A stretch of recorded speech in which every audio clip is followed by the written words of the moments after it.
Okay, you guys, I'm back for the code and circuit play, and as you can see, my LED is still working. When I turn it, it's going to get a little brighter.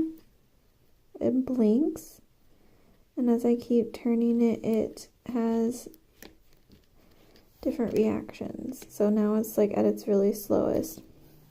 So the first question that was asked of the code play is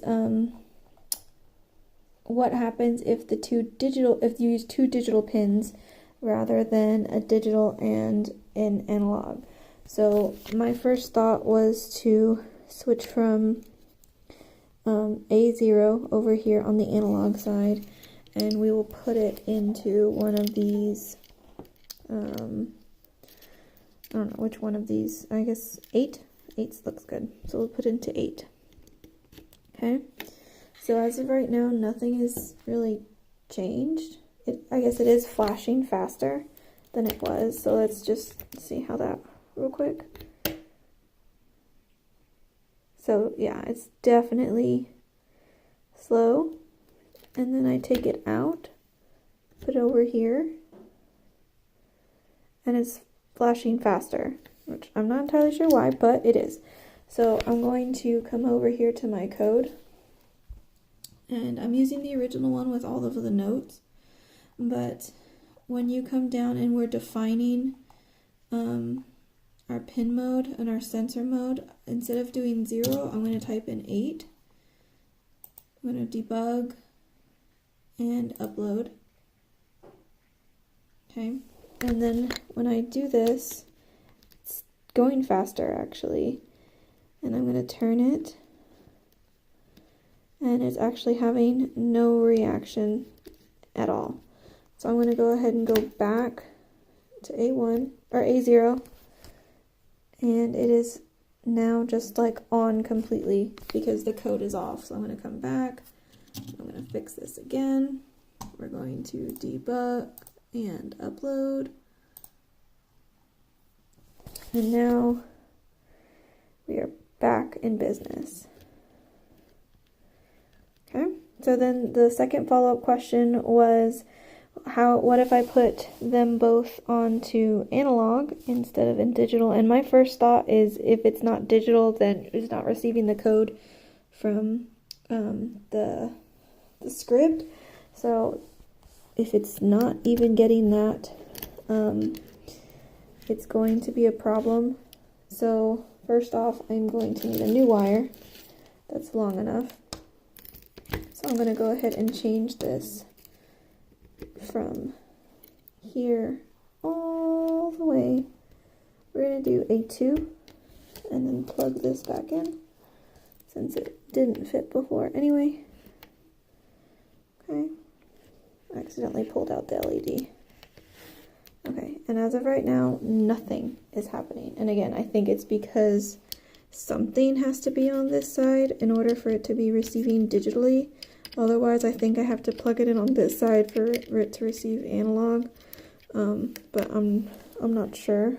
So right now, nothing is receiving at all, so we can change the code and see if it fixes. So we're receiving it to 0. We're also receiving it to 2. So let's check, debug. It says it's okay. Let's run it. And still doesn't like that. So I think, honestly, the only issue of this setup is because I'm powering it through the USB instead of through this side. But I have a feeling that no matter what, because I have a connection going through here, essentially, there has to be some connection on this side. So because of that, I think it just is going to have to always run from 13. Not to mention that when we were watching the videos from Doc B, he says that most all of the setups will run from pin 13. Oh, I'm just uploading it now. Will run from pin 13, so I think that has to do with that. So I think that 2 analogs also don't work. Okay, and then the third follow-up question was, what happens if you replace with analog write with digital write and vice versa? Oh, maybe that's why they're not working. I have to fix, well, no. So in the code at the very, very bottom where it's talking about the loop, it says digital write and analog read. So I guess analog read would be from here. I wonder what would happen. Okay, so the question again is, what happens if you replace analog write and digital write? Well, it doesn't say analog write, it says analog read. So, yeah. It says analog read. You might be wondering why we're not also configuring the reasons as analog in pin. These pins have a special ability to read varying volt. Oh, so the analogs read the voltages. Digitals don't. Okay. Arduino can read external voltages along the analog input pins built into the function called analog read. This function takes one input value, the analog pin we're using, which is 0 that we're doing, and it returns as an integer number that ranges from 0 to 102 or 5 volts. We're sticking this value into the sensor value variable. Okay, so we would screw up the whole thing if we switch digital write and analog read, because of the way the pins, even like the way they naturally work, or I say naturally, the way that they're designed to work.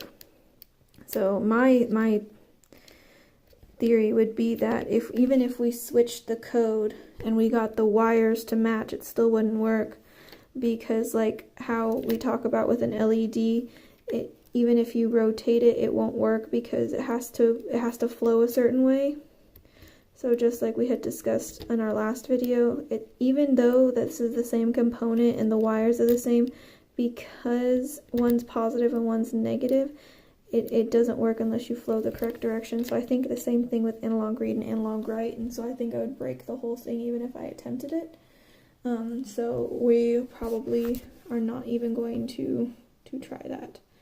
The next set of questions are the extension challenge, and it says, can you control 2 lights with the same brightness?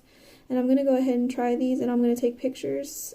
So thanks for listening to my last video, and I hope you enjoy the pictures in my blog.